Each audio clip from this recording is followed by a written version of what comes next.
كيفحتري كي تقالسي كي مكته حالي اللنزل عوت سرجن سرح نسرح نسرح نسرح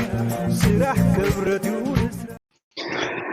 سلام تخطاتلتي نايس channel كمي كان يخم كمي تخونو سناي كتكوننا وتر من يوتيو لو من ريارستي مفزحتو سبز حسبو زبز حسب وين كابنو سنوتو زي سمع زنبرن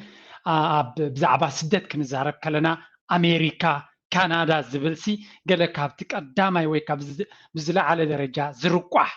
نجاري كنبن نخل بفلا أمريكا نا أمريكا كخيز دلي في أفريقيا وين كاتري غلها كل سبي كتبت تخلي خدار كذبت حسب أمريكا كخيديز ديال مهنياتو أمريكا شم أبز حلفي كفلا زبن تزجننن كم بدما ولا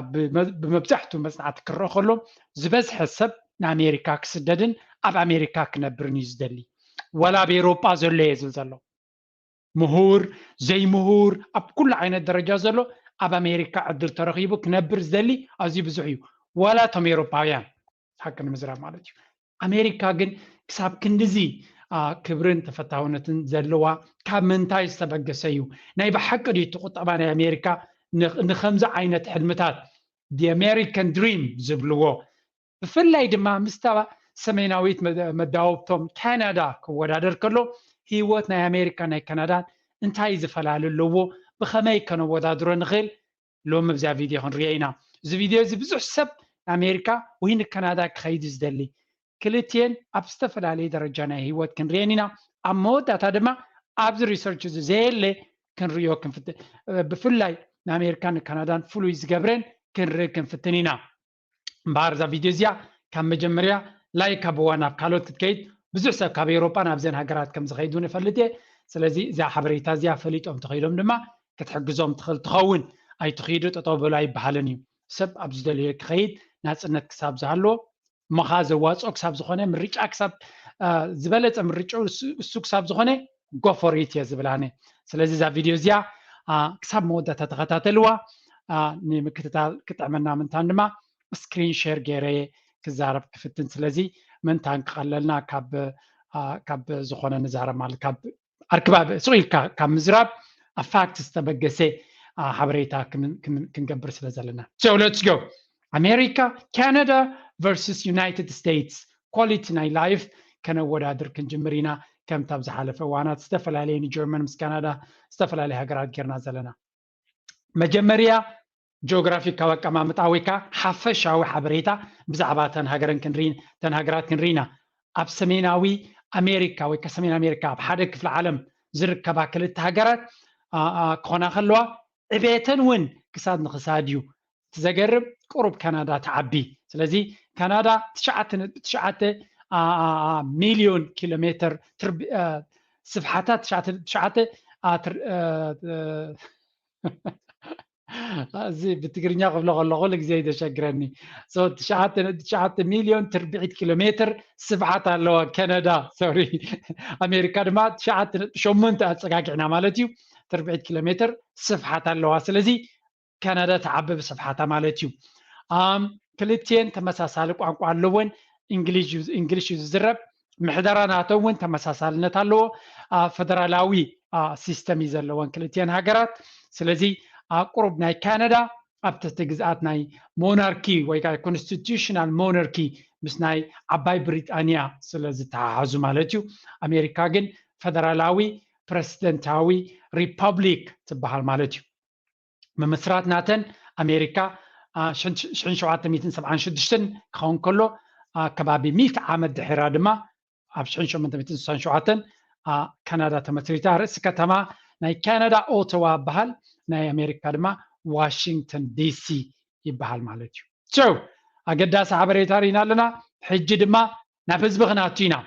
population مجمريا حزبنا كندا 38 مليون أبيلي خون سلازي أتسقاقع هيك زارب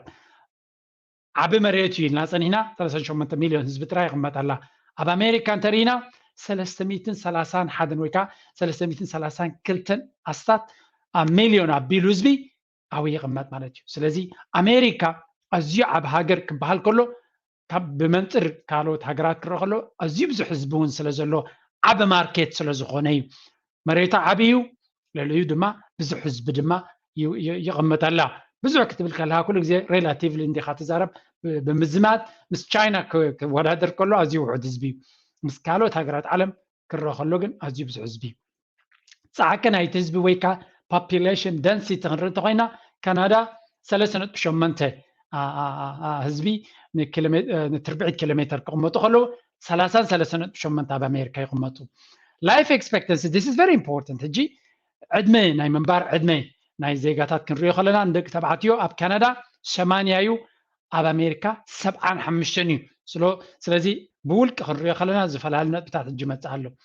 ندق نستيو 84 اب كندا 8 دما اب امريكا افريج مع كلاي كل عدما اب كندا 41.8 38.5 اب امريكا birth rate زولدو قلعو 9.4 كندا 10.9 بامريكا death rate دما proportional مالتيو migration more كندا اللوا 5.46 3% دما نامريكا سلازي ناي منبار عدمن ترينا كندا كليرلي بلوصنت اللوا صعق حزبون اب امريكا يزلو مالتيو سو اقداس حبري ترينا لنا اجي اب كالخيت كنا نشتي حبري تاكبي نزا فيديو تري دلخا نزا فيديو تري زلخم كتعبيو كتلوطو نابزل على درجة كتكودو خمت دوليو يردان له that's why نزا تري زلخم انبار نابتقعزو نابتزل على درجة نمعباي التزبالسي نابزل على درجة كحقزوكم زخيل انتولو دما ولقاو كلاساتيو سدما ناب ستوك ماركت بقطبا نغتعبيو ناب بيزنس كتاتو تدليهم اونلاين بيزنس كومون ابزوان زدليكم كلاتات ناي كمبيوتر ناي قوانقوا كمون ناي اديتينغ تمهارو تدليهم بزح كورسات لنا ابزوان زما ديسكاونت كيرنا سلازلنا نخطقمولو بتعتنا يعجبكم امبار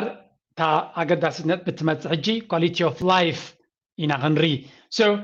زبالته ميتي زحمة خبر يمزبو مجمريا قطبا ورقونت كل جزء قطبا بوليتيكا ورقونت بوليتيكا ورقونت قدام يزمت أبدما كندا 85 كميتي أمريكا كن 63 كميتي لذي بوليتيكا ورقونت أمريكا تحتي زلو أبزوان زب في اللاي civil rights civil أو مثل كميتي 9 كلتني كندا كميتي 80 حدن دما نأمريكا تعنا health كميتي 78 نأمريكا كندا 71 حدن دما نأمريكا يبوا climate weather كميتي 66 نأمريكا 33 كندا cost of living ناي منبار واقع ويكا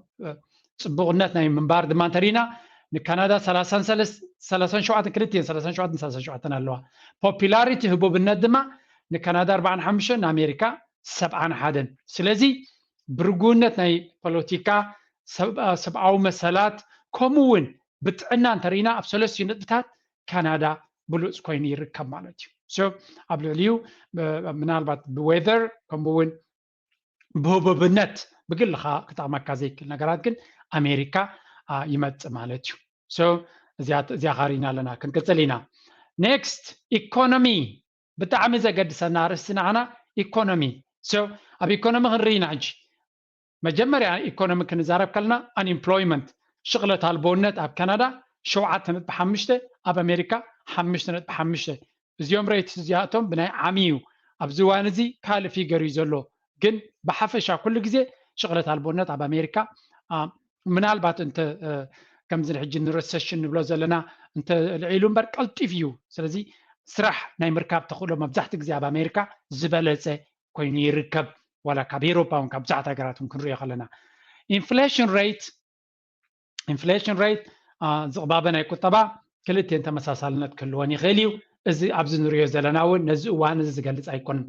اب مبزحت غزي كن 3.4 بكندا 4.7 دما اب امريكا كنوسد نخل مالتيو cost of living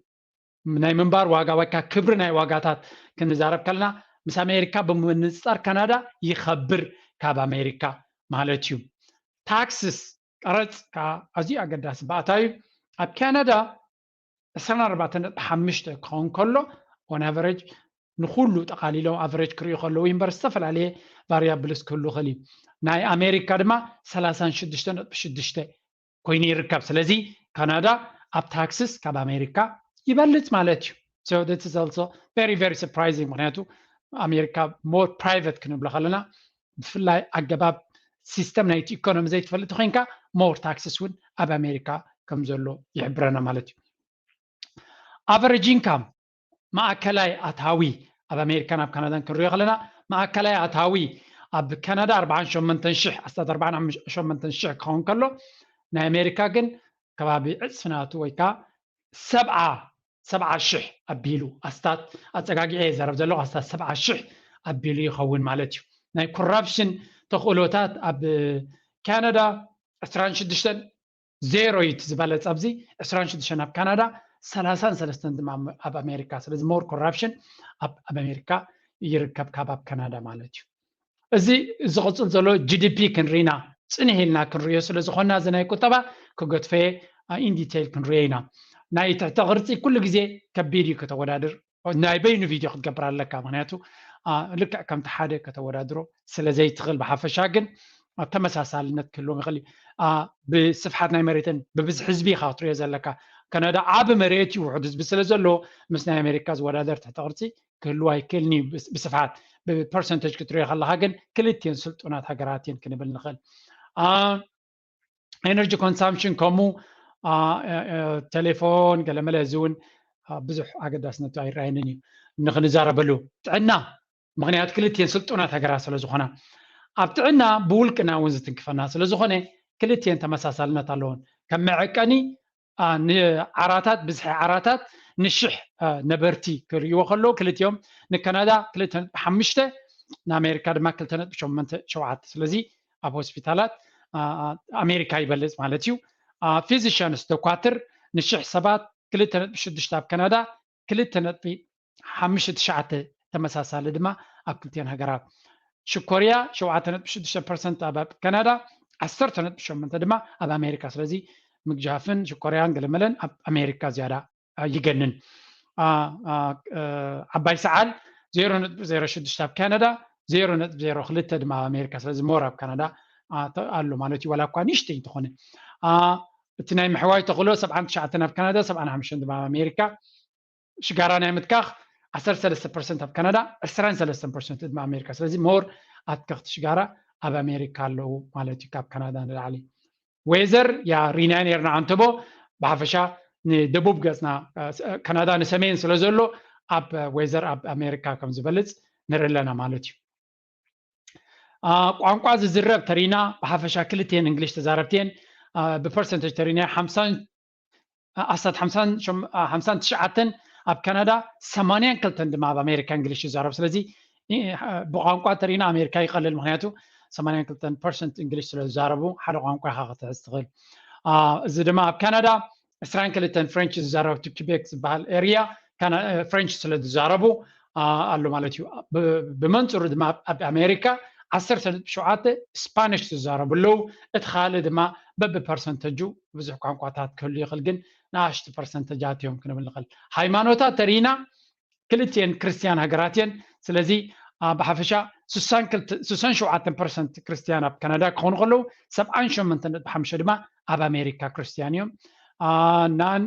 ዶኖሚኔሽናል ድማ ሃይማኖት ዘይብሎም ከዓ 23.9 ክንብሎም ንኽእል ኣብ ካናዳ ኣብ ኣሜሪካ እቲ ሓበሬታ የለን እስላም 3.2 ኣብ ካናዳ 1.1 ኣብ ኣሜሪካ ከምኡ እናበለ ድማ እቲ ፐርሰንቴጅ ብደቂቕ ንሪኦ ማለት እዩ ቀፂልና እንታይ ክንርኢና ኣቨሬጅ ኢንካም ብመንፅር ዓለም ንክልቲአን ጥራይ ዘይኮነስ ብመንፅር ዓለም ክንርኢን ከለና ተናእሽቱ ሃገራት እየን ኩሉ ግዜ ላዕሊ ዘለዋ ከም በዓል ስዊስ ሞናኮ ገለ ኖርዌይ እናበልና ንኸይድ ኣሜሪካ ግን ስቲል ኣብ ላዕሊ እያ ዘላ መበል 7ይ ደረጃ ሒዛ ትርከብ ካናዳ ድማ መበል 21 ደረጃ ሒዛ ትርከብ ስለዚ ብኢንካም ክረአ ከሎ ኣሜሪካ ሞር ተኽእሎ ፅቡቕ ኣለዎ ማለት እዩ ኮምፓሪዥን ብኢኮኖሚ ናተን ድማ ሕጂ ኢኮኖሚ ናተን ክንርኢ ክንጅምር ኢና መጀመርያ ጂዲፒ ናተን ወይ ከዓ እቲ ቁጠባ ናተን እቲ ኣፍራይነት ናተን ክንርኢ እንተኮይና ኣብ 21 ጂዲፒ ናይ ካናዳ ካብ ኣስታት 2 ቢልዮን ነይሩ 1.99 ቢልዮን ትሪልዮን ሶሪ 1.99 ትሪልዮን ክኸውን ከሎ ናይ ኣሜሪካ ኸ اسران كلتن بتشعات سلازي أزيو عبي كتباني أمريكا قدامي زعبي كتباني عالمونيو per capita ወይ كان بحزبك مقال كله 50 كلتنشح بكندا 69 شح دما اب امريكا ማለት ተቆጣባናቶም በህዝቦም ከመቃል ከሎ 69 شح ንዜጋ ይኸውን ማለት ያ በአሜሪካ ዕዳናቶም ክንርኸለና በፐርሰንቴጅ ናይ ካናዳ ዕዳ ልዕሊ ቁጠቦም ኢልና ነርና 112% ስለዚ ካብ ቁጠቦም ንላዕሊ ዕዳ ኣለዎም ኣሜሪካ ድማ 134% ስለዚ ኣሜሪካ ዝዩ ዓብ ዕዳ ኣለዎም 28 ትሪልዮን ዕዳ ኣለዎም ቁጠቦም 23 ትሪልዮን ክንብል ከለና ማለት ስለዚ ሞር ዕዳ ኣለዎም ዘን ክልተን ሃገራት እትኻልእ ተተቕርጽ ግን እትኻልእ ስፔንዲንግ ግን ፕሮፖርሽናል ክንሪኦ ንኽእል ኢና ምናልባት እቲ ሚሊተሪ ስፔንዲንግ ናይ ኣሜሪካ ኣዝዩ ዓብዩ ብሓፈሻ ኣብዚኣ ሕጂ ክብላ ዝደላነ ካብዚኣ ክወፅእ እሞ ብሓፈሻ ሪና ያለና ተመሳሳልነት ከም ዘለዎ ኣሜሪካ ዳ እሞ ምዝ ኩሉ ብካናዳ እናተዓብለለት ከላ ወይ ካብ ካልኦት ሃገራትን ካብ ጀርመን እውን ኣወዳዲርና ነርና ሕማቕ እያ ክንብል ከለና ስለምንታይ ዳ ሰብ ንኣሜሪካ ክኸይድ ይደሊ ዝብል very important question ኣሜሪካ the land of unlimited opportunity ብልዋ ወይ ካ the American dream ክበሃል ሰሚዕና ኣለና ኣሜሪካ ካብ ስዊስ ብዙሕ ሰብ ንኣሜሪካ ክኸይድ ዝደሊ ወላ እኳ ንምቕማጥ ወላ ከምዚ ከነወዳድሮ ከለና ኣዝዩ ፅቡቕ ስዊስ እንተኾነ ስለምንታይ እዚ ተይልና ኣብ ኣሜሪካ ሰባት ከይዶም ቀልጢፎም ኣሜሪካውያን ኮይኑ ክስምዖም ስለ ዝኽእል ኮይኑ ይስምዓኒ ኣብ ስዊስ ኣነ ሕጂ ናብ ነዘግነት ናይ ስዊስ ኣለኒ ስዊሳዊ ኮይኑ ክስምዓኒ ግን not really much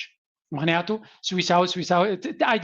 ንስኻ በቲ ዜግነት ኣይደንቲፋይ ክትገብር ኣይትኽእልኒ ኢኻ ስዊሳዊ ዜግነት ኣለኒ ኢኻ ትብል ኣብ ኣሜሪካ ግን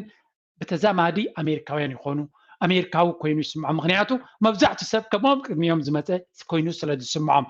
ክብል ይኽእል ኣነ ማለት እዩ ብዙሕ ኣርጊመንት ክትብ ትኽእሉ እዮም ኣብዚ እውን ብሓፈሻ ግን እዚ ሓደ ነጥቢ ክንብሎ ንኽእል ካልኣይ ካብ ኤሮጳ ንኣሜሪካ ዝወስዶም ሰባት እዚኣ ድማ ካብ ተመክሮይ እውን ክነግር ይኽእል ሓድሽ ሓሳብ ናይ ቢዝነስ እንተለካ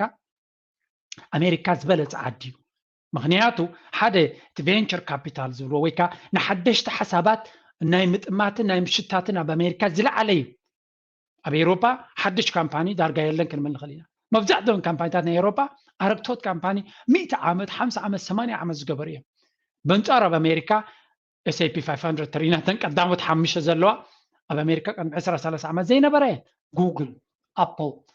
ማይክሮሶፍት ፌስቡክ ቴስላ ኩላቶም እዚኣቶም ሓደሽቲ እዮም ከምዚ ካምፓኒታት ኣብ ኤሮጳ ክትዛረባ ኣይትኽእልኒ ኢኻ ቴስላ ንኣብነት ካብ ኣፍሪቃ ተሰዲዱ ዝበለፀ ካምፓኒ ሂዙሉ ስለዚ እንታይ ማለት እዩ ሓድሽ ነገር ናይ ምፍጣር ኣብ ኣሜሪካ ዝበለፀ እዩ ሓድሽ ነገር ንክትፈጥር ናብ ሓደሽቲ ካምፓኒታት ክሰርሑ ዝደልዩ ሰባት ኣብ ሓደሽቲ ካምፓኒታት ኢንቨስት ክገብሩ ዝኽእሉ ካፒታሊስትስ ስለ ዝርከቡ ነቶም ክእለት ዘለዎም ፍሉይ ሓሳብ ዘለዎም ኣሜሪካ እታ ዝበለፀት ሃገር እያ ሕጂ እውን ስለዚ እዚ ንኣሜሪካ ፍሉይነት ዝገብሮ ካልእ ኣብ ኣሜሪካ እቲ ዕድላት ናይ ኣሜሪካ እንተተጠቂምካሉ ዝበለፀ ዕድላት እዩ ዘለዎ ምናልባት ኣብ ካናዳ የለን ኣይብልኒ ግን ንኣሜሪካ በዚ ክወዳደርዋ ዝኽእሉ ሃገራት ኣዝዮም ውሕዳት እዮም ምክንያቱ እቲ ህዝቢ ናይ ኣሜሪካ እውን እንተሪና ንሓድሽ ሓሳብ ኢምብሬስ ምግባርን ኣብ ሓድሽ ሓሳብ ናይ ምጉያይ ተኽእሉ ኣዝዩ ላዕሊ እዩ በንጻር ኣብ ኤሮጳ ኣዝዩ ዝሑል ህዝቢ ሓድሽ ነገር ኣዳፕት ናይ ምግባር ተኽእሉ ስለዚ ኣብ ኣሜሪካ ተጓዒዘሉ ኣብ ዝነበርኩ ብዙሓት ስዊሳውያን አንትርፕረነርስ ካብ ስዊስ ስለዘይ ምቹእ ስለዘይኮነ ካብ ጀርመን ምቹእ ስለዘይኮነ ንኣሜሪካ ክስደዱን ሓሳባቶም ኣብኡ ክገብርዎ ከም ዝመርፁን ይረኣዩ ማለት እዩ ስለዚ እዚ እቲ ንኣሜሪካ ሰሓብነት ዝፈጥራ ብፍላይ ፍሉይ ሓሳብ ንዘለዎ ሰብ በንጻሩ ሰራሕተኛ 8 ሰዓት 9 ሰዓት ብስራሕ ጥራይ ክነብር ንዝብል ኣሜሪካ እቲ ዝኸፍእ ዓዲ እዩ ብዙሓት ኣብ ኣሜሪካ ዝቕመጡ ኤርትራውያን ኮንሳልት ገይረ ኣለኹ ስለዚ ኣሜሪካ ብሓደ መንገዲ ጥራይ ንዝኸይድ ሰብ እቲ ዝኸፍእ ዓዲ እዩ ምክንያቱ ሪታየርመንት ሲስተም ኢንዲቪጁዋል ኣብ ኣሜሪካ ጥሮታኻ በዓልካ ኦርጋናይዝ ክትገብሮ ኣለካ ፍርኦዋን ከይዶ ሮት ኣይሬዲ ገለ ዝብልዎም ቃላት እዚኣቶም በዓልካ ፈሊጥካ ንጥሮታኻ በዓልካ ኦርጋናይዝ ክትገብሮ ኣለካ እዚ ኸ ሶፊስቲኬትድ ነገር እዩ ንዘይርድኦ ሰብ ብቐሊሉ ጥሮታ ዚሮ ክኸውን ይኽእል እዩ that's why ኣብ ኣሜሪካ ብዛዕባ ፋይናንስ ብዛዕባ ገንዘብ ትምህርቲ ካብ መጠን ንላዕሊ ኣገዳሲ ዝኾነ ብፅቡቕ ሳይዱ ኸ እንተፈሊጥካ ዕድላት ናይ ኢንቨስትመንት ኣብ ኣሜሪካ ካብ ኤሮጳ ክወዳደሩን ኣይክእልኒ opportunities na investment is really great ብዝቀለለን ብዝሓሰረን ዝበለፀ ኢንቨስትመንት ክትገብር ትኽእል ኣብ ካናዳ እውን ኣሎ ካብ ኣሜሪካ ሰከንድ ካናዳ እምበር ናምበር 1 ናይ ኢንቨስትመንት ኦፖርቹኒቲ ኣሜሪካ እቲ ማርኬት ናቶም ቫይብረንት እዩ ንኢንቨስትመንት ማለት እዩ ስለዚ ብዙሓት ተምሃሮ ናተይ ካብ ኣሜሪካ ብፍላይ ኣብ ኣሜሪካ ዘሎ ሰብ ኢንቨስት ናይ ምግባር ክገብር ዘይክእል እንድሕር ኮይኑ ሂወቱ ኩሉ ግዜ ዝኸበደ እዩ ምክንያቱ ቁጠባ ናይ ኣሜሪካ entrepreneur ክትከውን ወይ ካልእ መንገድታት ንክትምህዝ እምበር ሰራሕተኛ ጥራይ ኮይንካ ክትነብር ንኸይትነብር ዝግድድ እዩ ክንብል ንኽእል ኢና ንሰራሕተኛታት ብጣዕሚ ስኩዝ ዝገብር ኣዝዩ ትሑት ደሞዝ ዘለዎ ብዙሕ ቤነፊት ዘይብሉ 12 ሰሙን ገለ ቫኬሽን ተለዎ ኣብ ኤውሮፓ ሰብ ሰራሕተኛ እንተኮይኑ ብዙሕ ቤነፊት እዩ ዘለዎ that's why ኣሜሪካ ዘሎ ኩሉ ግዜ ልዕሊ ከምዚ ናይ ኤውሮፓ ጥራይ ኮንካ ኣቲቲዩድ ክህልወካ የብሉን ክትሓስብ ክትክእል ኣለካ ሂወትካ ድማ ኪኖ ስራሕ ክትጥምት ኣለካ ክትክእል ኣለካ ቢዝነስ ንክትጅምር ንኣብነት ኣብ ኣሜሪካ እዚ ቀሊል እዩ ብመንፅር ናይ ኤውሮፓ ቢዝነስ እንተለካ ወይ ከዓ ኣገባብ ናይ ኤንተርፕረነርሺፕ እንድሕር ትፈልጥ ኮይንካ ድማ ኣብ ታክስ እውን ብዙሕ ቤነፊትስ ኣለካ ኣሜሪካ ንካፒታሊስትስ ብዙሕ ቤነፊትስ እያ ትፈጥር that's why ኣብ ኣሜሪካ ድኻ ኮይኑ ተመስሪቱ ዝተወለደን ዝዓበየን ሚልዮነር ቢልዮነር ዝብል ዘረባ ዝስማዕ ኣብ ኤውሮፓ ውሑድ እዩ ከምኡ ዘሎ ብዙሕ ኣጋጥም ኣይክእልኒ እዚ ስለዚ እዚ እዩ ድማ ንኣሜሪካ እቲ ማግኔት ናይ ታለንት ዝገብራ ብዛዕባ እዛ ርእስቲ ፍሉይ ክንገብር ንኽእል ንኸውን ኢና ኣሜሪካ ዘለዉ ሰባት ተሪኹሞም ከማን they really are proud of themselves ወላ እቶም ሓበሻ እየ ዝብል they love being in America ወላ ከቢድ ትኾነት ሂወት ብመንፅር ኣብ ኤውሮፓ ዘሎ ማለት እዩ ብዙሕ ብዛዕባ ኣሜሪካ ክትከይድ ደሊኻ ዲኻ እንተልኩም ይናው ክኸይድ ኣይደለኒ ኣነ ስዊስ ከም ኣሜሪካ ስለ ዝኾነት ንዓይ ስዊስ ዳርጋ ተመሳሳልነት ናይ ኣሜሪካ ኣለዎ ኦኬ ከምቲ ናይ ኣሜሪካ ፊሊንግ ከይህልወካ ኸሊ ግን ኣዝዩ ሴፍ very nice and ብናተይ ስታንዳርድ ድማ one of the best place in the world ስለ ዝኾነ እዚ ይመስል እዚ ሓበሬታ ከምዚታት ብዛዕባ ሃገራት ብዛዕባ ዝተፈላለዩ ሃገራት ክገብረልኩም ትደልዩ ተኮይንኩም ኣብ ኮሜንት ሰክሽን ግደፉለይ ከምኡውን ክትፈልጥዎ ክወዳደረልኩም ትደልይዎ ሃገራት ብዙሕ ኢኹም ጠቂስኩም ዘለኹም ርየ ንዝበዝሐ ሰብ ክጠቅም ዝኽእል ዝበልክዎ ክገብር ክፍትነ ካልእ ርእስታት ትደልይዎ እንተለኩም ድማ ኣብ ኮሜንት ሰክሽን ክትገድፉለይ ኢኹም ናበልኩም ናትኩም ርኢቶ እቶም ኣሜሪካ ትቕመጡ ኣብ ካናዳ ትቕመጡ እስከ ናትኩም ርኢቶ ግበሩ ምናልባት ዝጎደለ ሓበሬታ እንተለውን መልኡ ምክንያቱ ንኻልኦት ሰባት ክጠቅም ስለ ዝኽእል ሓበሬታ እናበልኩ